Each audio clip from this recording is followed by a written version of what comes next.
Hello students, solid state में जो आज का हमारा टॉपिक है वो रहेगा इम्परफेक्शन इन सॉलिड्स। इम्परफेक्शन मतलब कि जो हमारी परफेक्टनेस है वो क्या हो गई है, वो डिस्ट्रॉय हो गई है। रीजंस हम इसमें पढ़ेंगे क्यों डिस्ट्रॉय हुई है और उसके क्या कॉन्सिक्वेंसेस आए हैं वो हम यहाँ पे अब स्टडीज करेंगे। तो सबसे पहले हम देखते हैं कि परफेक्ट सॉलिड क्या होता है। परफेक्ट सॉलिड का मतलब बेटा, जब हम इसमें बात करते हैं परफेक्ट सॉलिड की या परफेक्ट यहाँ पे हम क्रिस्टल्स की बात करें तो वो क्या होते हैं, हम यहाँ पढ़ रहे हैं क्या, कॉन्स्टिट्यूएंट पार्टिकल्स। और वो प्लेस जहाँ पे कॉन्स्टिट्यूएंट पार्टिकल्स पाए जाते हैं या जो जहाँ पे वो प्रेजेंट होते हैं उन्हें हम क्या कहते हैं, लैटिस साइट्स। ठीक है, लैटिस साइट्स। अब मान लो हम कोई अपना एक क्रिस्टल ले रहे हैं, ऐसे हम एक क्रिस्टल ले रहे हैं, उसका एक पर्टिकुलर सीक्वेंस है वो बना हुआ है और इसमें सारे के सारे जो कॉन्स्टिट्यूएंट पार्टिकल्स प्रेजेंट है वो सारे अपनी पोजीशन पे या अपने लैटिस पॉइंट पे ही प्रेजेंट हैं। उसको हम क्या कहेंगे, आइडियल क्रिस्टल। आइडियल समझते हैं ना आप, इसको हम बोलेंगे आइडियल क्रिस्टल। लेकिन बेटा आइडियल क्रिस्टल जो होता है वो हाइपोथेटिकल होता है। इट मीन्स इन रियलिटी ये एग्जिस्ट नहीं करता, या फिर हम ये कहें एग्जिस्ट करता है तो कब एग्जिस्ट करता है, इट एग्जिस्ट एट 0 केल्विन। ठीक है, इट मीन्स टेम्परेचर कितना रहेगा, बहुत ही लो रहेगा, 0 रहेगा। ठीक है, क्यों ऐसा क्यों है कि ये सिर्फ 0 केल्विन पे ही एग्जिस्ट करता है, क्योंकि जैसे हम टेम्परेचर को इंक्रीज करेंगे, इफ वी इंक्रीज टेम्परेचर तो क्या होगा, काइनेटिक एनर्जी है इन मॉलिक्यूल्स की या इन एटम्स की, वो क्या करेगी, इंक्रीज करेगी। और जैसे ही काइनेटिक एनर्जी इंक्रीज करेगी, ये जो एटम्स है, आयंस है, मॉलिक्यूल्स हैं, ये क्या करेंगे, ये वाइब्रेट करेंगे, ये अपनी पोजीशन को लीव कर देंगे, अपनी पोजीशन से क्या करेंगे, ये हट जाएंगे, निकल जाएंगे। तो अगर इन्होंने अपनी पोजीशन लीव कर दी, अगर ये अपने लैटिस साइड से बाहर आ गए तो हमारा जो क्रिस्टल है वो आइडियल नहीं रहेगा। ठीक है ना, परफेक्ट क्रिस्टल लगा लो या तुम उसको आइडियल क्रिस्टल कह लो, वो आइडियल नहीं रहेगा। ठीक है, तो उसको हम क्या बोलेंगे, मान लो जैसे भी थोड़ी सी एनर्जी मिली इसको और ये जो लैटिस साइड पे हमारा एक आयन प्रेजेंट था वो यहाँ से क्या हो गया, रिमूव हो गया। इट मींस ये कैसा है, अब जो हमारा क्रिस्टल बनेगा वो क्या बनेगा, नॉन आइडियल क्रिस्टल। ठीक है, या हम इसको क्या कह सकते हैं, इम्परफेक्ट क्रिस्टल, जो परफेक्ट नहीं है। ठीक है, या हम इसको डिफेक्टेड क्रिस्टल भी बोलेंगे। ठीक है, तो ये सारी चीजें एक ही हैं, चाहे हम इसको नॉन आइडियल क्रिस्टल बोलें, चाहे हम इसको इम्परफेक्ट क्रिस्टल बोलें, या हम इसको डिफेक्टिव क्रिस्टल है वो बोलें। ठीक है, तो आज का जो हमारा टॉपिक है बच्चों वो क्या रहेगा, इम्परफेक्शन इन सॉलिड्स, या अगर हम स्पेसिफिकली कहें तो imperfection in crystals. Imperfection in crystals. अब देखो, जो इम्परफेक्शन होती है क्रिस्टल में वो किसकी वजह से होती है। अगर हम उसको जानना चाहें कि जो हमारे क्रिस्टल्स हैं वो इम्परफेक्ट क्यों होते हैं, तो उसके 2 रीजन हो सकती हैं। पहले जो डिफेक्ट्स होते हैं इनको हम डिफेक्ट भी बोलेंगे। जो हमारे क्रिस्टल्स में कुछ भी इम्प्योरिटी, कुछ भी इम्परफेक्टनेस आ गई, कुछ भी डिफेक्ट आ गया, उसको हम क्या बोलेंगे, डिफेक्ट। ठीक है, तो पहला जो डिफेक्ट है वो किसकी वजह से होगा, इलेक्ट्रॉनिक डिफेक्ट। कौन सा हो जाएगा, इलेक्ट्रॉनिक डिफेक्ट। और सेकंड जो है मेरे प्यारे बच्चों वो क्या हो जाएगा, एटॉमिक, या फिर उसको हम क्या बोलेंगे, पॉइंट डिफेक्ट। ठीक है, एटॉमिक या पॉइंट डिफेक्ट। अब देखो नाम से पता चल रहा है electronic defect, it arises due two electrons.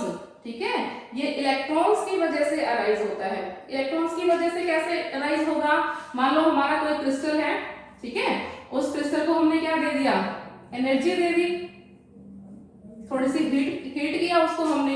Heat देते ही उस क्रिस्टल में जो एटम्स हैं उसके अंदर जो इलेक्ट्रॉन्स हैं वो क्या करेंगे, वो एनर्जी ले लेंगे, और एनर्जी लेने के बाद वो क्या करेंगे, वो अपनी लैटिस साइड है उसको छोड़ देंगे। ठीक है, वो अपनी लैटिस साइड को छोड़ देंगे, और जब वो लैटिस साइड को छोड़ देंगे मतलब उनमें क्या शुरू हो जाएगी, मूवमेंट स्टार्ट हो जाएगी, और मूवमेंट स्टार्ट हो गई इट मींस वो कंडक्टिविटी को शो करेंगे।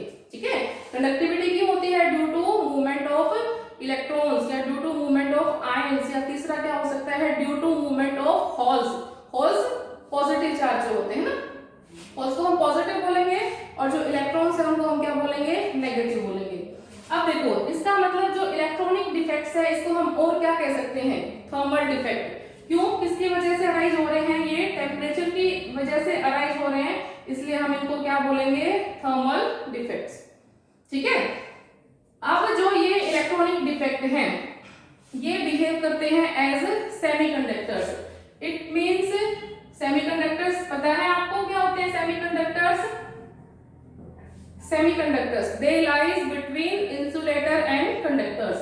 It means at normal condition, जो normal condition होती है हमारी, उसके अंदर ये behave करते हैं as insulator.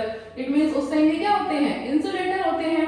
लेकिन जैसे ही इनको थोड़ी सी एनर्जी मिलती है तो इनके जो इलेक्ट्रॉन्स हैं वो एनर्जी को गेन करेंगे और क्या करेंगे, वो बिहेव करना शुरू कर देंगे एज कंडक्टर्स। ठीक है।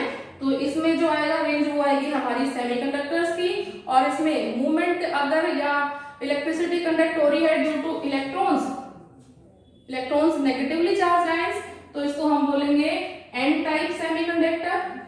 ठीक है, क्योंकि एन का मतलब क्या है, नेगेटिव। तो हम अगर मूवमेंट हो रहा है due to presence of electrons या due to movement of electrons, तो इसको हम क्या बोलेंगे, एन टाइप सेमीकंडक्टर। और अगर इलेक्ट्रिसिटी कंडक्ट हो रही है due to presence of holes की वजह से हो रही, तो होल्स क्या हो जाएंगे, पॉजिटिव, तो इसको हम बोलेंगे पी टाइप सेमीकंडक्टर। ठीक है। अब ये तो बात होगी किसकी, इलेक्ट्रॉनिक डिफेक्ट की। अब हम दूसरा पढ़ेंगे कौन सा, एटॉमिक डिफेक्ट या पॉइंट डिफेक्ट। देखो इसको हमने एटॉमिक डिफेक्ट क्यों बोला, क्योंकि ये होता है ड्यू टू एटम्स। ठीक है। और एटम्स आयनिक भी हो सकते हैं और नॉन आयनिक भी, इसलिए हम इसको क्या बोला है, पॉइंट डिफेक्ट बोला है कि ये आयनिक क्रिस्टल्स में भी हो सकता है और नॉन आयनिक क्रिस्टल्स है उनमें भी हो सकता है। अब एक बार ये देखो, ये हमारा एक क्रिस्टल है। कभी कभी क्या होता है, जो हमारा क्रिस्टल है उस क्रिस्टल की पूरी एक रो है, वो क्या होती है, मिसप्लेस हो जाती है अपनी पोजीशन से, पूरी की पूरी एक रो। मान लो हम इस रो को ले रहे हैं, कोई भी रो ले लेते हैं हम, डायगोनली इसकी एक रो मूव हो रही है यहाँ से, तो इसको हम क्या बोलेंगे, लाइन डिफेक्ट, क्योंकि इसकी पूरी की पूरी एक लाइन है वो क्या हो गई, यहाँ से मिसप्लेस हो गई है, या उन्होंने अपने लैटिस साइड्स को क्या कर दिया है, छोड़ दिया है। ठीक है। तो इस टाइप के क्रिस्टल्स को हम क्या बोल देते हैं, लाइन डिफेक्ट्स इन क्रिस्टल्स। ये 1 मार्क का क्वेश्चन पूछा जाता है कि व्हाट इज लाइन डिफेक्ट। तो हम कहेंगे लाइन डिफेक्ट वो डिफेक्ट होते हैं जिसमें किसी भी क्रिस्टल की पूरी एक रो के जो पार्टिकल्स हैं, कॉन्स्टिट्यूएंट पार्टिकल्स हैं, वो अपनी लैटिस साइड को छोड़ देते हैं, उसे हम क्या बोलेंगे बच्चों, लाइन डिफेक्ट। ठीक है। अब जो एटॉमिक डिफेक्ट है हमारा या पॉइंट डिफेक्ट है, इसको हम 2 टाइप में पढ़ेंगे। 2 टाइप कौन सा, एक तो नॉन आयनिक क्रिस्टल्स में, ठीक है, और एक आयनिक क्रिस्टल्स में। तो पहले हम इसको ले लेते हैं किसमें, नॉन आयनिक। अब नॉन आयनिक में जो एटम्स है वो आयंस तो प्रेजेंट नहीं होंगे, वहां पे क्या प्रेजेंट है, सिर्फ एटम्स प्रेजेंट है, और दूसरे वाले क्या हो जाएंगे बच्चों, यहाँ से आयनिक। ठीक है, यहाँ पे क्या प्रेजेंट होंगे, आयंस प्रेजेंट होंगे। ठीक है। अब नॉन आयनिक जो डिफेक्ट्स होते हैं या नॉन आयनिक जो क्रिस्टल्स होते हैं, उनमें जो डिफेक्ट्स होते हैं वो कौन कौन से हो सकते हैं। पहला इसमें हो सकता है वैकेंसी डिफेक्ट। ठीक है। वैकेंसी डिफेक्ट को बताओ हम कैसे बताएंगे। वैकेंसी डिफेक्ट को हम बताएंगे कि हमारे पास एक क्रिस्टल है, ठीक है, और उस क्रिस्टल में क्या हुआ, जो ये है हमारे पास कॉन्स्टिट्यूएंट पार्टिकल्स हैं, वो क्या कर रहे हैं, अपनी लैटिस साइड से मिस हो गए हैं। ये हमारा एक आइडियल क्रिस्टल था। ठीक है। और इसको हमने क्या किया, जब इसमें डिफेक्ट अराइज हुआ इस क्रिस्टल में, तो कोई भी एक पार्टिकल या मोर देन 1 पार्टिकल क्या कर रहे हैं, वो अपनी लैटिस साइड को छोड़ देते हैं। ठीक है। अगर इन्होंने अपनी लैटिस साइड को छोड़ दिया है तो क्या हो गया, इसमें डिफेक्ट अराइज हो गया, मतलब इसमें रेगुलरिटी है वो नहीं रही, और अगर रेगुलरिटी नहीं है तो ये क्या बन गया, ये एक डिफेक्ट बन गया, और इसको हमने क्या बोला, वैकेंसी डिफेक्ट। क्यों, क्योंकि यहाँ से कोई ना कोई पार्टिकल है, कॉन्स्टेंट पार्टिकल है, वो अपनी लैटिस साइड को यहाँ से छोड़ के चला गया है। ठीक है, ये यहाँ पे अराइज होगा। अच्छा, अब जब ये अराइज हुआ है तो इसके कॉन्सिक्वेंसेस क्या है, क्या इफेक्ट पड़ेगा इससे।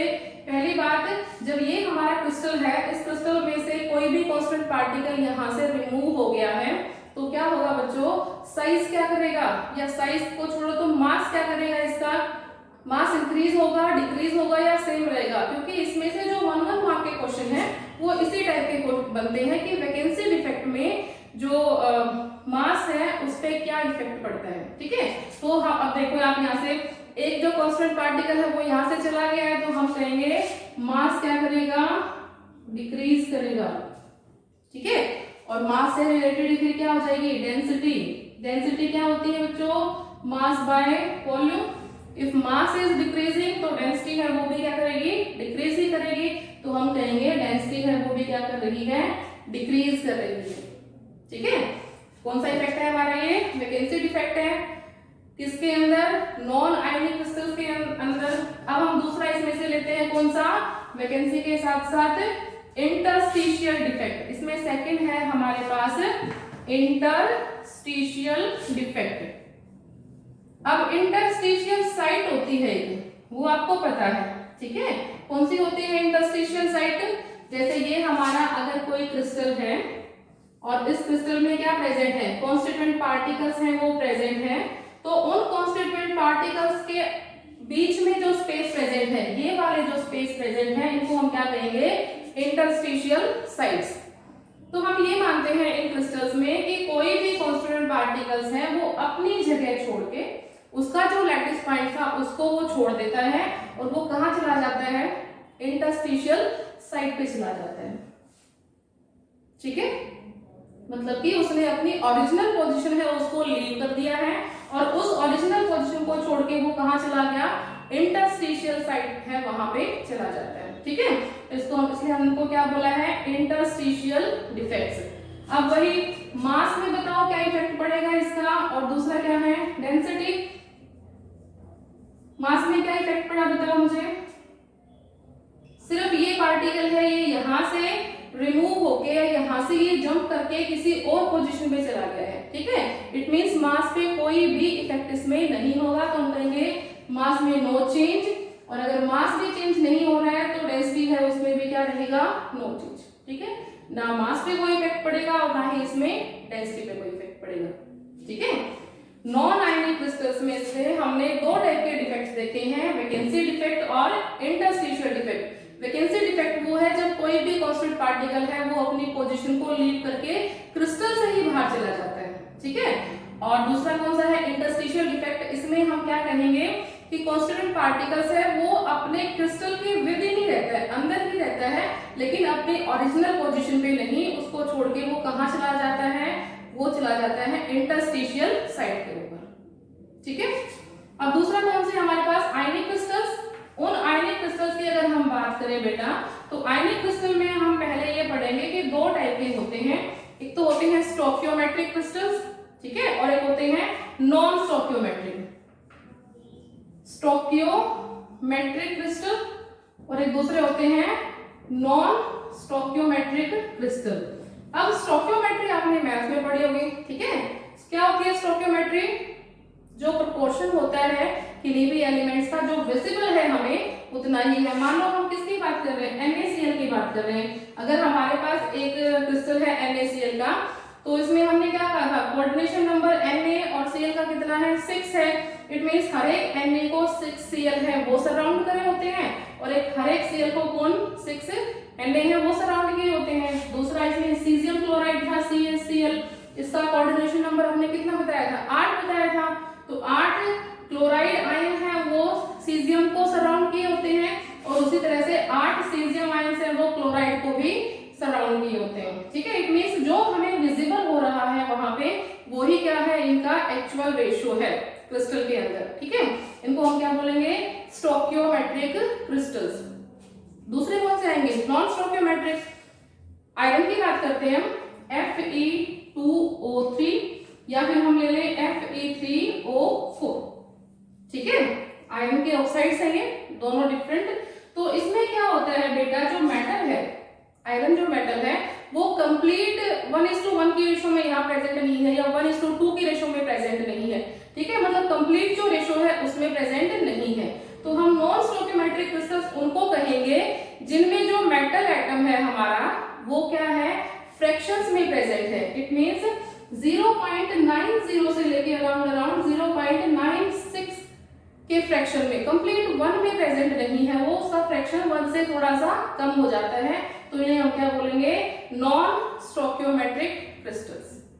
ठीक है, अब आयनिक के भी अंदर हम जा रहे हैं स्टोकियोमेट्रिक क्रिस्टल्स में, और उन स्टोकियोमेट्रिक जो क्रिस्टल्स हैं उनके अंदर हम क्या पढ़ रहे हैं, अभी डिफेक्ट्स पढ़ना स्टार्ट करेंगे। ठीक है, तो मैं एक बार इसको सबको रख करके यहीं पे ऊपर से शुरू करती हूँ। हम किसकी बात कर रहे हैं, स्टोकियोमेट्रिक जो डिफेक्ट क्रिस्टल्स हैं उनके अंदर कौन कौन से डिफेक्ट आएंगे। फर्स्ट डिफेक्ट हमारा आता है उसके अंदर शॉर्टकी डिफेक्ट। ठीक है, ये डिफेक्ट्स हैं, ये साइंटिस्ट के नाम पे, जिन्होंने डिस्कवर किया उन्हीं के नाम पे क्या है, ये डिफेक्ट्स हैं, ये दिए गए हैं। शॉर्टकी डिफेक्ट में अब देखो ये आयनिक डिफेक्ट है, इट मींस यहाँ पे आयंस है वो प्रेजेंट होंगे, इट मींस कैटायंस और एनायंस प्रेजेंट हैं। अगर हम बनाते हैं A positive B negative, A positive B negative,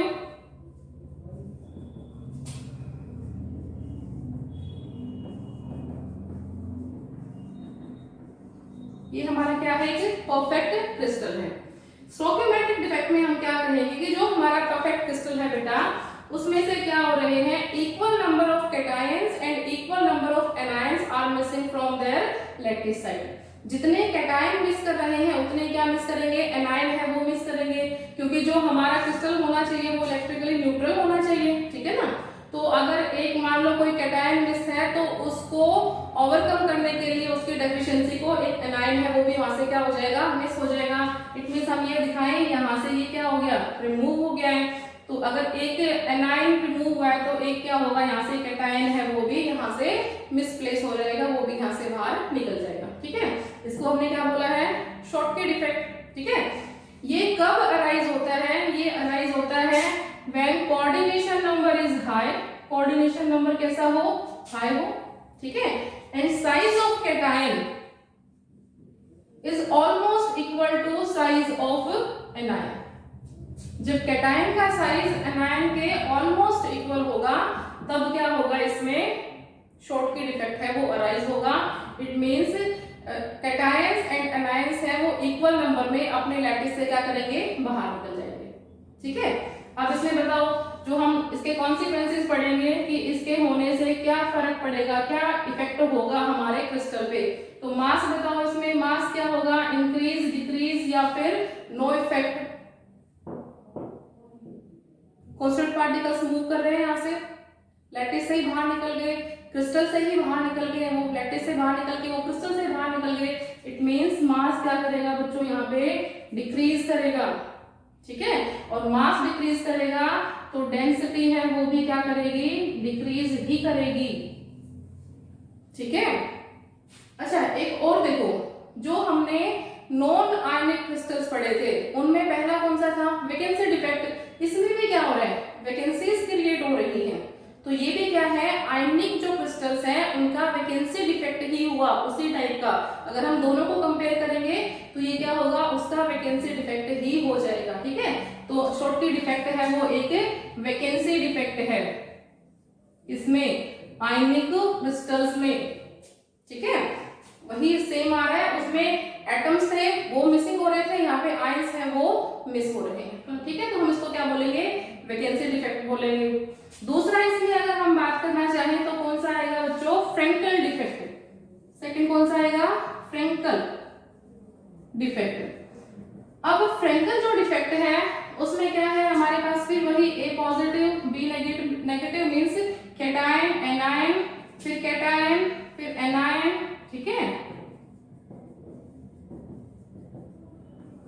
ये हमारा क्या बन गया, एक क्रिस्टल बन गया। ठीक है, अब फ्रेंकल डिफेक्ट को हम ये कहेंगे कि फ्रेंकल डिफेक्ट में क्या होता है, कोई भी कैटायन अपनी लैटिस साइड को छोड़ के कहां चला जाता है, इंटरस्टिशियल साइड पे चला जाता है।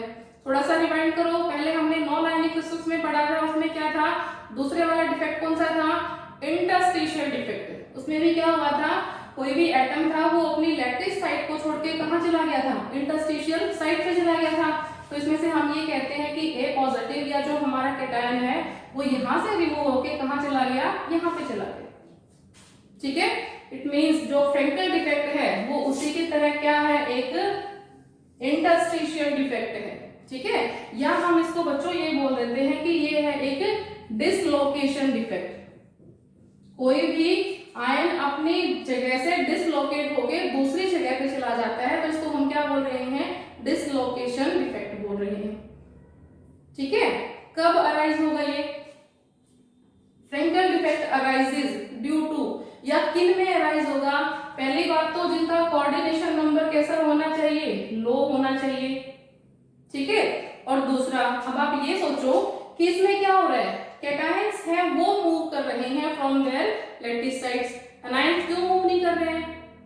क्योंकि अनायन का साइज है वो बड़ा होता है और कैटायन का साइज है वो छोटा होता है। तो कैटायन छोटे साइज के होने की वजह से जो इंटरस्टिशियल साइट है वहां पे अपने आप को अकोमोडेट कर लेते हैं। ठीक है, तो इसमें हम क्या कहेंगे, सेकेंडली, कि जिनमें size of cation is smaller than size of अनायन। Schottky में हमने क्या बोला था, शॉर्टकी में हमने कहा था कि कैटायन और एनायन का साइज जो है वो ऑलमोस्ट इक्वल होगा। ठीक है ना, इसमें हम क्या कह रहे हैं कि size of cation is smaller than size of anion. उसमें हमने कहा था कोऑर्डिनेशन नंबर कैसा होना चाहिए, हाई होना चाहिए, जैसे 6 होना चाहिए। अच्छा, उसके एग्जांपल रह गए अभी। ठीक है ना, शॉर्टकी डिफेक्ट में हम क्या करेंगे, इसके एग्जांपल अगर हम देखना चाहें तो हम क्या कह सकते हैं अभी, KCl, AgCl, ठीक है, AgBr, NaCl। ठीक है, इसका हम एक एग्जांपल लेते हैं AgBr या AgI। ठीक है, एग्जांपल हमने लिया। अब इसके कॉन्सिक्वेंसेस हम देखते हैं कि क्या कॉन्सिक्वेंसेस होंगे इसके। तो इसके कॉन्सिक्वेंसेस क्या हो सकते हैं बच्चों, उसके कॉन्सिक्वेंसेस क्या थे, हमने क्या देखा था, डेंसिटी का इफेक्ट देखा था और मास का इफेक्ट देखा था। अब आप इसमें बताओ मास पे क्या इफेक्ट पड़ेगा, नो चेंज। क्यों नो चेंज? क्योंकि जो हमारा कैटायन है उसने अपनी लैटिस पॉइंट ही छोड़ा है, वो क्रिस्टल से बाहर नहीं गया है, वो अभी भी क्रिस्टल के अंदर ही प्रेजेंट है। तो हम कहेंगे मास पे नो इफेक्ट। ठीक है, और अगर मास पे नो इफेक्ट है तो डेंसिटी पे भी नो इफेक्ट हो जाएगा। ठीक है, तो ये क्या है हमारे Schottky defect and Frenkel defect. अब देखो इसमें एक चीज और दिख रही है, AgBr। ठीक है, और यहाँ पे भी AgBr, दोनों जगह AgBr आया हुआ है। इट मींस AgBr जो है वो शॉर्टकी डिफेक्ट भी शो करता है और फ्रेंकल डिफेक्ट भी शो करता है। अब हमारे माइंड में क्वेश्चन अराइज होगा कि ऐसा क्यों? ठीक है ना, ऐसा इसलिए कि AgBr में size of cation is almost equal to size of anion, और अगर साइज ऑलमोस्ट इक्वल है इट मींस वो कौन सा शो करेगा, शॉर्टकी डिफेक्ट शो करेगा। लेकिन इसका कोऑर्डिनेशन नंबर क्या होता है, लो होता है, और उसकी वजह से ये क्या शो कर रहा है, फ्रेंकल डिफेक्ट है उसको शो कर रहा है। ठीक है, तो इसमें हमारे क्वेश्चन कैसे आते हैं, 1-1 मार्क के बच्चों इसमें क्वेश्चन बनते हैं। डिफेक्ट्स में काफी सारे क्वेश्चन बन जाते हैं 1-1 मार्क के। एग्जांपल पूछ लिया कि AgBr है वो कौन सा डिफेक्ट शो करता है, शॉर्टकी, फ्रेंकल या बोथ। ठीक है, या ये पूछ लिया कि KCl कौन सा इफेक्ट शो करता है, या ये कह दिया कि इनमें से डिसलोकेशन डिफेक्ट कौन सा है, दोनों शॉर्टकी एंड फ्रेंकल का एग्जाम्पल को देके और पूछा जाए कि इनमें से हम किसे डिसलोकेशन इफेक्ट बोलते हैं। ठीक है, तो किसको बोलेंगे, फ्रेंकल को बोलेंगे। ठीक है ना, और जो हमारा शॉर्टकी डिफेक्ट है उसको हम क्या बोलेंगे, वैकेंसी डिफेक्ट बोलेंगे। या फिर इसमें क्वेश्चन ये अराइज हो कि in Frenkel defect what is the मतलब इफेक्ट क्या होगा किस पे, डेंसिटी का। ठीक है, डेंसिटी इंक्रीज होगी, डिक्रीज होगी या सेम रहेगी। तो फ्रेंकल में क्या क्या कहेंगे हम कि डेंसिटी क्या होगी, सेम रहेगी। अब हम बात कर रहे हैं नॉन स्टोकियोमेट्रिक जो डिफेक्ट्स हैं, नॉन स्टोकियोमेट्रिक जो हमारे क्रिस्टल्स हैं उनके बारे में। नॉन स्टोकियोमेट्रिक क्रिस्टल्स में हमने क्या कहा था, फ्रैक्शन में पाया जाता है हमारा मेटेलिक पार्ट जो है। अब नॉन स्टोकियोमेट्रिक में हम कह सकते हैं कि मेटल है वो एक्सेस में हो जाती है, मेटल या तो एक्सेस में होगी या मेटल है वो क्या हो जाएगी, उसकी डेफिशिएंसी हो जाएगी। मेटल की डेफिशिएंसी या मेटल की एक्सेस हो सकती है बच्चों, लेकिन उसमें जो मैग्नीट्यूड है पॉजिटिव चार्ज और नेगेटिव चार्ज का वो क्या रहेगा, सेम ही रहेगा। तो नॉन स्टोकियोमेट्रिक में हम पहला पढ़ेंगे metal access effect, metal access defect. ठीक है, अब मेटल है वो किस तरह से एक्सेस हो सकती है, हम इसमें भी ए पार्ट बोले कि anionic vacancy, anionic vacancy, due to anionic vacancy. हमारी मेटल है वो एक्सेस में होनी चाहिए, और वो कैसे होगी जो अनायन है, जो नेगेटिव पार्ट है, वो क्या करे, अपनी पोजीशन को छोड़ के चला जाए। जैसे हमारे पास ये है,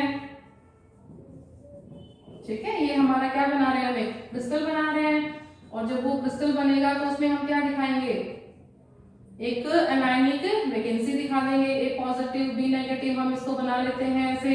ये हमारा परफेक्ट क्रिस्टल है। मेटेलिक पार्ट मतलब पॉजिटिव पार्ट है हमारे पास। इसमें हम क्या कह रहे हैं कि अनायनिक वैकेंसी हो जाए, कोई भी एक अनायन है वो अपनी जगह से चला जाए बाहर, ठीक है। हम मान रहे हैं कि यहाँ से बी नेगेटिव है, जो एक अनायन था उसने अपनी पोजीशन को लीव कर दिया है। अब अगर इसने अपनी पोजीशन को लीव कर दिया है तो यहाँ पे क्या हुआ, पॉजिटिव चार्ज है, उसका मैग्नीट्यूड ज्यादा हो गया। उस पॉजिटिव चार्ज के मैग्नीट्यूड को न्यूट्रलाइज करने के लिए एक इलेक्ट्रॉन है वो यहाँ पे एंट्रैप हो जाता है, ठीक है। क्यों हुआ एंट्रैप, क्योंकि इसको न्यूट्रलाइज करना था पॉजिटिव और नेगेटिव चार्ज को, ठीक है। अब वो पोजीशन जहां पे कोई इलेक्ट्रॉन आके ट्रैप्ड हो जाता है उसको हम क्या बोलते हैं, एफ सेंटर, ठीक है, फैगो सेंटर। इसमें क्या होगा, ये एफ सेंटर है, ये रिस्पॉन्सिबल होता है फॉर कलरिंग। कैसे वो हम देखते हैं। मान लो यहाँ पे हमने क्रिस्टल ले रखा है NaCl का, ठीक है, इसको हम हीट करते हैं किसके साथ, वेपर्स ऑफ Na के साथ, सोडियम के जो वेपर्स हैं उनके साथ हम इनको हीट करते हैं। तो हमारा NaCl का मान लो ये क्रिस्टल है, जब इसको हम वेपर्स देते हैं सोडियम के, तो सोडियम के वेपर्स क्या करते हैं, इसके ऊपर अपनी एक लेयर बना लेते हैं, ठीक है। अब जो Cl है ये अट्रैक्टेड हो जाता है कहाँ, उन वेपर्स की तरफ, जो सोडियम के वेपर्स हैं, तो ये वहां जाएगा। Cl मान लो यहाँ से बाहर निकल गया, ठीक है, वो अपना इलेक्ट्रॉन यहाँ छोड़ गया और वो क्या कर गया, यहाँ से बाहर निकल गया, ठीक है ना। तो ये कौन सा हो जाएगा, हमारा मेटल एक्सेस हो जाएगा। और जब हम इसको इसके अंदर हीट करते हैं तो क्या हो जाता है, इसका कलर हमें कैसा विजिबल होता है बच्चों, इसमें हमें कलर दिखाई देता है येलो कलर। बाकी के जो भी हैं वो भी क्या दिखाते हैं, अपना अलग अलग कलर है। सीजियम क्लोराइड है वो जो हमारा अनियन कलर है उसको शो करता है, ठीक है। जब उसको सीजियम के वेपर्स के साथ, लिथियम क्लोराइड सॉरी, लिथियम के वेपर्स के साथ अगर हम उसको हीट अप करेंगे तो फिर वही वेपर्स है वो बाहर क्या बना लेंगे, लेयर बना लेंगे, और जो क्लोराइड है वो वहां क्या हो जाएगा, बाहर की तरफ निकलेगा, वहां पे इलेक्ट्रॉन छोड़ेगा, और ये जो इलेक्ट्रॉन है ये क्या करेगा, कलरेशन शो करेगा। तो F centre is responsible for colouring in crystals, ठीक है। तो ये क्या हो गया, हमारा मेटल एक्सेस है ड्यू टू अनायनिक वैकेंसी। या दूसरा हम क्या बोलेंगे कि जो हमारे पास कैटायन है, cation occupying interstitial site, cation है वो हमारे कहाँ चले जाते हैं, इंटरस्टिशियल साइट या एक्स्ट्रा साइट, कोई भी एक्स्ट्रा साइट हमारे पास प्रेजेंट है उस पे क्या आ जाते हैं बच्चों, कैटायंस है वो आ जाते हैं। जैसे इंटरस्टिशियल पे अब मान लो ए पॉजिटिव बी नेगेटिव, ठीक है, इसमें क्या कहेंगे हम कि हमारे पास क्या आ जाता है, कोई भी ए पॉजिटिव या कोई भी कैटायन है वो क्या आ जाता है, एक्स्ट्रा पोजीशन में आ जाता है, इंटरस्टिशियल साइट पे आ गया ये।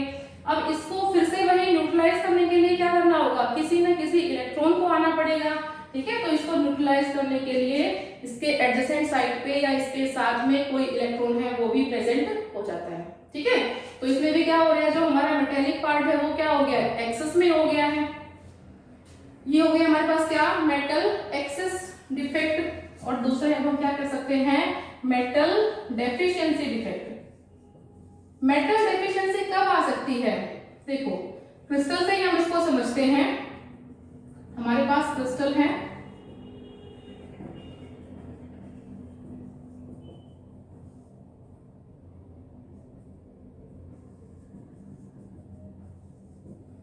मेटल एक्सेस मतलब कि हमारा कोई भी पॉजिटिव पार्ट वाला एक जो आयन है वो क्या हो जाए, यहाँ से चला जाए। मान लो ये यहाँ से निकल गया, रिमूव हो गया, तो क्या हो गया, मेटल डेफिशिएंसी हो गई। अब अगर मेटल डेफिशिएंसी हो गई बच्चों इसमें, तो क्या होगा, इसमें जो चार्ज का मैग्नीट्यूड है प्लस एंड माइनस का वो भी क्या हो गया, डिसबैलेंस हो गया। इट मींस प्लस का चार्ज है वो क्या हो गया, यहाँ पे कम हो गया, माइनस का जो चार्ज है मैग्नीट्यूड है नेगेटिव चार्ज का वो क्या हो गया, ज्यादा हो गया। तो इस चार्ज को बैलेंस करने के लिए हमारे पास जो एडजेसेंट कोई भी पॉजिटिव चार्ज वाला कैटायन है वो कैटायन क्या करता है, एक्स्ट्रा चार्ज ऑक्यूपाई कर लेता है। अगर ये A है ये +2 तो पॉजिटिव चार्ज को ऑक्यूपाई कर ले तो क्या हो जाएगा, यहाँ पे चार्ज है मैग्नीट्यूड का जो है चार्ज का वो क्या हो जाएगा, बैलेंस हो जाएगा। ठीक है, तो आज के टॉपिक में हमने क्या पढ़ा है, आज के टॉपिक में हमने डिफेक्ट्स पढ़े हैं। डिफेक्ट्स पे क्वेश्चन पक्का आते हैं। ठीक है, और 1 मार्क के जो क्वेश्चंस बनते हैं बच्चों, इस पे काफी अच्छे और ऐसे क्वेश्चंस बन सकते हैं जो हम काफी इजीली इनको हम सॉल्व कर सकते हैं।